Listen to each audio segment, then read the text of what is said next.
This is a 2019 Dodge Cummins, the 6.7 diesel, of course. Wanted to do a quick video on the fuel filter changes. I watched a few things on YouTube, and it was quite obvious people were having some problems with getting fuel everywhere. So, quick few lessons learned. Tools required. The blue line is actually from an old Camelback system. It's a fuel tube canister that I use for extra gas when I'm out on a ride. 28 mil socket with a ratchet for both the rear fuel filter and the front one. Towards the front, what I use is a long Phillips screwdriver, a swivel socket, longer extension, and then a shorter extension. So let me go ahead underneath and give you guys a quick update on what I found. So this is the fuel filter in the rear. It's on the passenger side. You can see the fuel cell to the left of it, and the camera phone is sitting on the drive shaft to the hard left, and the exhaust to the right. There's a little nipple, I got it right here. That's where you would go ahead and hook up a hose. Turn this. It's very easy to turn. In fact, you don't want to over tighten it, and then fuel will drain out. What I figured what was going on is people drain from here, and then once it stops draining, they assume that all the fuel is out. Well, if you produce a vacuum inside here and you can't replace it, it's just, it's a simple physics. It's not going to drain until you can get air into the cavity. So the fuel will drain out until you get enough negative or enough vacuum to where the fuel will no longer drain.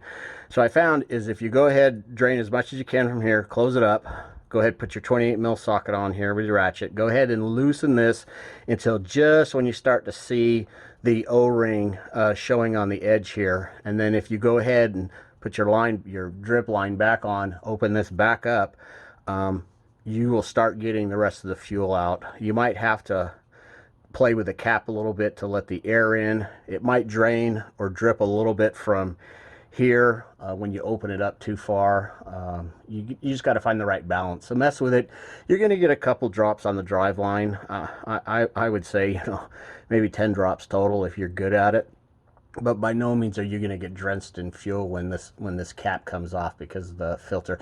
The other thing that I found is there's been several people that have gone ahead and put the new filter into the cap, because the cap in the center has a press fit that goes inside the filter. So when you untwist this, the filter stays on the cap.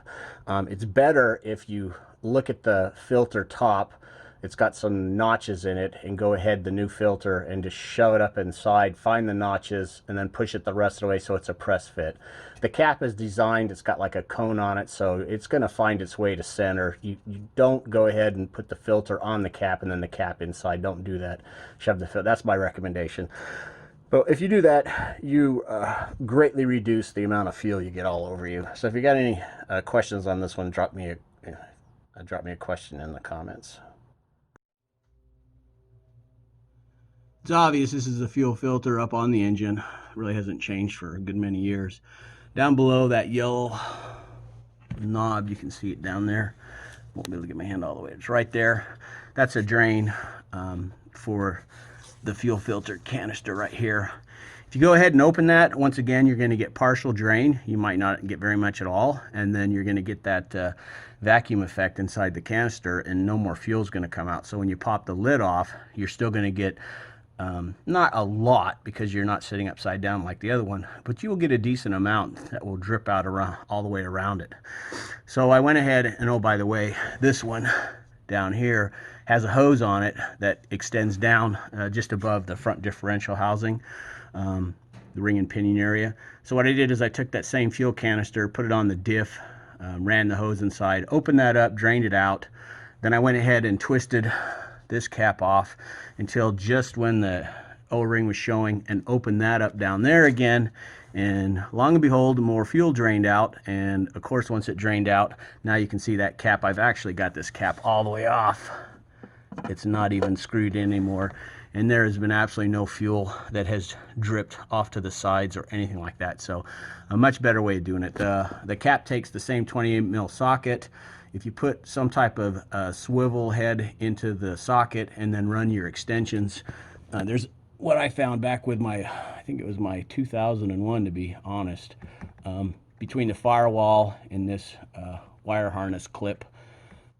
If you just run your sockets down there, it's probably going to take, unless you got a really long one, it's probably going to take like a 12-inch and like a 6-inch or something like that to get it to the right height. But that gives you a pretty good, it's not direct, you're never going to get direct on it, but it gives you a pretty good leverage point and stops you from really messing stuff up. So anyway, hopefully that information helps. If you guys got any questions, as I said before, drop them in the comments. These 2019s, I don't know when Dodge changed it, but the oil filter is pretty much in the similar location as a 2010, but you can't get to it through the bottom anymore. They were nice enough to put a nice oil catch pan, so whatever drains out, this kind of goes into a common place. But what I decided to do was pull part of the intake tube from the air box to the turbo out, and what it does is it allows you, once you get the oil filter loose from the passenger front tire area, you can go ahead and spin the rest of it way off with your hand, and then just kind of easily pull it up between the turbo and the oil housing. So it works pretty good. The nice thing about this way is it gives you the ability to fill up the oil filter with a decent amount of oil before you put it back in, so you get oil pressure a little bit quicker. So anyway, there's one other mod I wanted to show you on the oil pan. I'll show you that in a second. So one more thing I found out is when you put the oil filter in from this side, which I believe is makes it very easy compared to the other way. If you kneel up on the truck here and then brace yourself somewhere over here with the other hand, with one of your hands, and then reach down, I used, of course, left arm on this. If you reach your left arm down all the way underneath the air filter, all the way underneath the oil filter, you can cup it in your palm and then lift it up and catch the threads and thread it on fairly easy. Any other way seems kind of difficult, but anyway, I found that to be a pretty simple way. The other thing I wanted to show you guys, so underside the truck's obvious. There's the oil pan. You can see the brass fitting. That's a check ball valve. It's actually made for engine oil and oil changes. You pull the stock plug out, drain plug, you put that in its place, and then on the side here you can see the little lever. You just push that and rotate it, and then it drains straight out. I started doing this on my 2010 Dodge. I had it on there for almost 10 years. Never had a problem with it. It's protected pretty well from the front differential.